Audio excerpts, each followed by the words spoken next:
8시간이 1시간이 된 비밀, 외국 전문가가 말합니다. 한국 팀을 만난 날 제 인생이 바뀌었습니다. 폭우 속 붕괴, 매몰 72시간, 그리고 목숨 건 구조, 끝까지 동료를 포기하지 않은 사람들. 오늘 한국 기술과 한국인의 정의디 히말라야에서 만든 기적을 들려드리겠습니다. 히말라야, 산맥 해발 4200m. 이곳에서 벌어진 일은 단순한 건설 프로젝트가 아니었습니다. 폴란드 출신 산악구조대 베테랑, 야책 노박, 10년 전 알프스 붕괴 현장에서 동료를 구하지 못한 트라우마로 대형 프로젝트를 피해 살던 그에게 한국 건설팀이 손을 내밀었습니다. 그리고 그 손길이 만들어낸 기적의 72시간을 지금 시작합니다. 안녕하세요. 저는 야책 노박입니다. 10년 전 알프스에서 일어난 그 일 이후 저는 작은 지역 조사 일만 하며 살아왔습니다. 큰 프로젝트는 더 이상 손대지 않았어요. 그런데 2023년 가을 한국에서 연락이 왔습니다. 히말라야의 터널을 뚫는 프로젝트의 집안 안정성 자문을 해달라는 거였죠. 처음엔 말도 안 된다고 생각했습니다. 8시간 걸리는 길을 1시간으로 줄인다는 말에 냉소적이었어요. 또 다른 무모한 개발 프로젝트겠거니 했죠. 하지만 한국 팀이 보낸 자료를 보고 마음이 바뀌기 시작했습니다. 첫 페이지부터 안전 1순위라고 굵게 적혀 있었어요. 그리고 현지 주민들과의 협의 과정, 환경 영향 최소화 방안, 심지어 현지 축일까지 고려한 공정표를 보았습니다. 30년간 산악 구조를 해온 제 눈에도 이런 세심함은 처음이었어요. 특히 놀란 건 그들이 저에게 보낸 초청장이었습니다. 노박 박사님의 경험과 아픔을 이해합니다. 저희와 함께 안전한 길을 만들어주세요. 이 한 문장에 제 마음이 움직였습니다. 실패를 감추려 하지 않고 오히려 그 경험을 귀중히 여기는 사람들이었어요. 2024년 3월 히말라야 베이스 캠프에 도착했습니다. 고도 적응하느라 머리가 아팠지만 현장을 본 순간 모든 피로가 사라졌어요. 박 소장이라는 분이 저를 맞아주었는데 첫인상이 강렬했습니다. 말은 많지 않았지만 눈빛이 달랐어요. 흔들리지 않는 확신이 있었습니다. 노박 박사님, 저희는 산을 정복하러 온 게 아니라 산과 함께 길을 내려고 합니다. 그날 저녁 식사 자리에서 더욱 놀랐습니다. 한국인 엔지니어들과 현지 네팔, 셰르파족 작업자들이 같은 테이블에 앉아 함께 웃고 있었어요. 유럽 현장에서는 보기 힘든 모습이었습니다. 계급이나 국적으로 나누지 않고 모두가 하나의 팀이었어요. 통역을 통해 현지 작업자들과 대화해보니 더욱 감동적이었습니다. 한국 사람들은 우리를 가족처럼 대해줍니다. 아프면 진짜 걱정해주고 명절이면 쉬라고 해요. 이런 증언들을 들으며 저는 한국이라는 나라가 어떤 철학으로 일하는지 알게 되었습니다. 박 소장은 제게 이렇게 말했어요. 우리 한국에는 정의라는 말이 있습니다. 규칙보다 마음이 먼저인 거죠. 기술도 중요하지만 사람이 우선입니다. 그 순간 저는 이 프로젝트가 단순한 건설이 아니라는 걸 깨달았습니다. 프로젝트 시작 2주 후 예기치 못한 일이 벌어졌습니다. 사전 조사에서 안전하다고 판단했던 집안이 갑자기 붕괴된 거예요. 다행히 인명피해는 없었지만 공정은 완전히 중단되었습니다. 그 순간 저는 10년 전 알프스로 돌아간 것 같았어요. 무너지는 소리, 먼지, 절망에 찬 외침들. 온몸이 얼어붙었습니다. 손이 떨려서 드론 조종기를 제대로 잡을 수도 없었어요. 설상가상으로 경쟁업체에서 온 외국인 컨설턴트가 찾아왔습니다. 역시 무리한 프로젝트였어요. 이런 고지대에서는 유럽식 접근법이 안전합니다. 노골적으로 한국 팀을 폄하하며 회의론을 조장했어요. 하지만 박 소장의 반응이 달랐습니다. 화를 내거나 변명하지 않았어요. 그는 조용히 팀을 모으고 말했습니다. 감정은 나중에 정리하고 지금은 데이터로 말하겠습니다. 그리고 72시간 동안 현장 전체를 재조사했어요. 저는 그들의 차분함에 놀랐습니다. 위기 상황에서도 흥분하지 않고 체계적으로 접근하는 모습이 인상적이었어요. 한국 팀원들은 밤새워 지질 데이터를 분석하고 새로운 안전 개수를 적용해 재설계에 들어갔습니다. 마치 위기를 기회로 바꾸는 마법을 보는 것 같았어요. 3일 후 박 소장이 저를 부르더니 신기한 설계도를 보여주었습니다. 노박 박사님, 저희가 온돌식 안정화라고 부르는 방법입니다. 처음 들어보는 용어였어요. 설명을 들어보니 한국 전통 난방인 온돌의 원리를 집안 안정화에 적용한 거였습니다.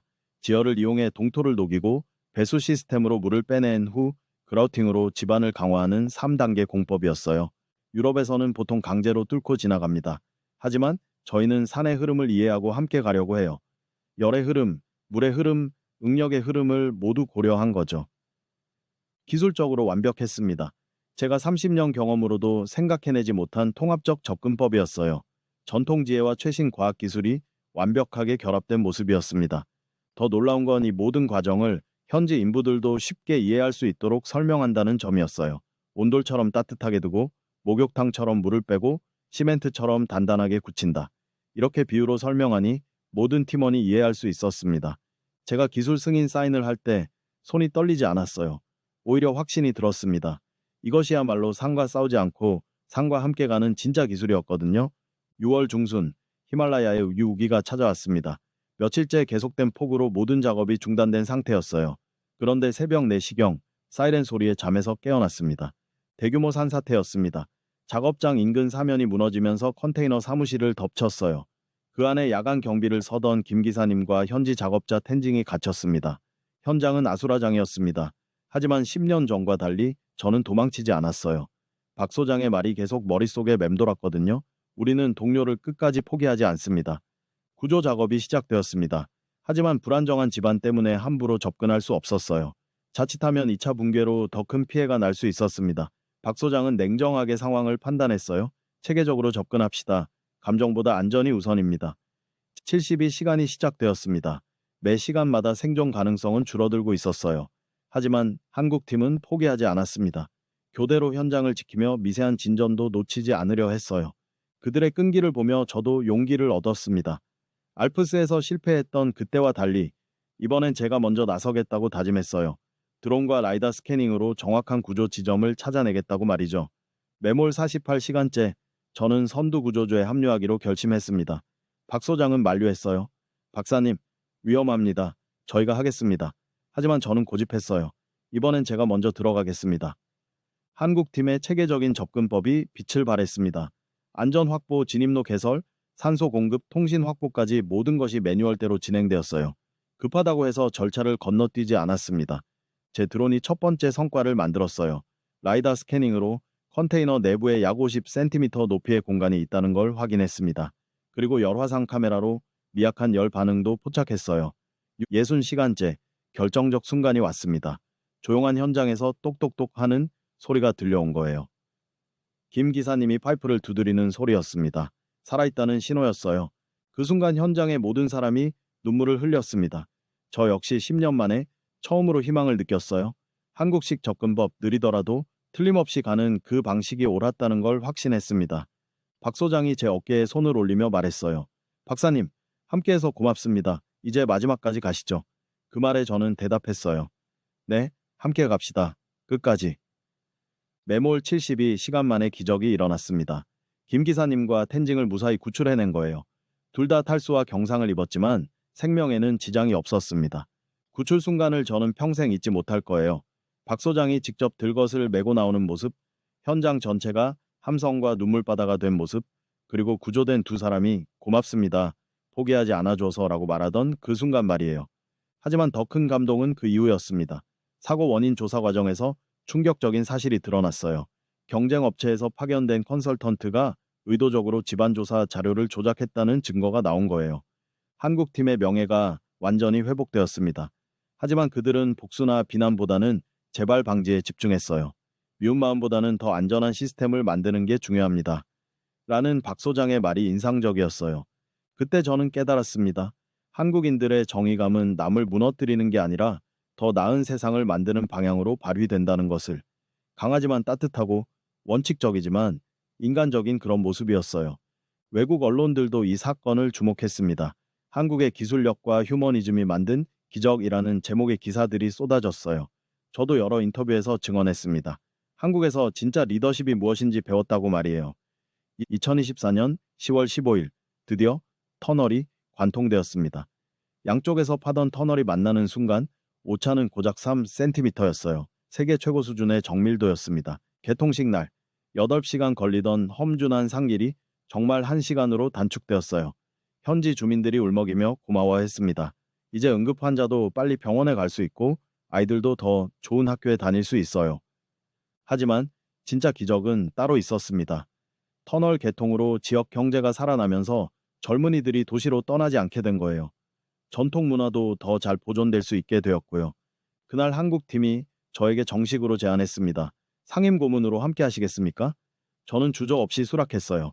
한국에서 배운 이 철학을 유럽에도 전하고 싶습니다. 지금 저는 폴란드와 한국을 오가며 일하고 있어요. 한국식 접근법, 즉 기술과 인간미를 결합한 방식을 유럽 프로젝트에 적용하고 있습니다. 반응이 놀라울 정도로 좋아요. 관통식 마지막에 현지 주민들과 한국 팀이 함께 외쳤던 그 구호가 아직도 귀에 맴돕니다. 코리아. 단순한 나라 이름이 아니라 사람을 생각하는 마음, 끝까지 포기하지 않는 정신, 그리고 함께 가는 리더십을 의미하는 함성이었어요. 10년 전 실패의 아픔을 안고 살던 제가 다시 꿈을 꾸게 된 것도, 더 많은 사람들과 안전한 길을 만들어가고 싶다는 사명감을 갖게 된 것도 모두 한국에서 배운 덕분입니다. 감사합니다. 이런 감동적인 이야기들을 더 많은 분들과 나누고 싶습니다. 구독과 좋아요 버튼으로 응원해주세요. 다음에는 또 다른 한국의 자랑스러운 이야기로 찾아뵙겠습니다.